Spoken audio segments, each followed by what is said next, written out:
Дәресләр үткәрү өчен үзәктә махсус кабинет булдырылып, тернәкләндерү җайланмалары белән җиһазландырылган. Күнекмәләргә өйрәтү атнага 2 тапкыр оештырыла. Бу дәресләр социаль хезмәткәрләр, авыру һәм аз хәрәкәтле өлкәннәрнең туганнары өчен үткәрелә. Приемная семья программасы 2017 елдан эшләп килә безнең районда.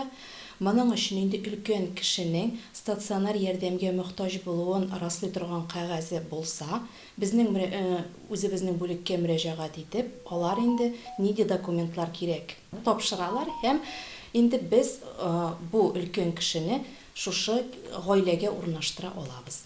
Район халкын тагын бер яңалык көтә, ул сиделка хезмәте. Өлкән буын программасы кысаларында гамәлгә ашырылучы әлеге пилот проекты безгә 2021 елдан керер дип көтелә. Балалары яисә туганнар эштә булу сәбәпле яки башка сәбәпләр аркасында авыру кешеләрне караучы кирәк булганда, сиделка проекты аларга ярдәмгә киләчәк.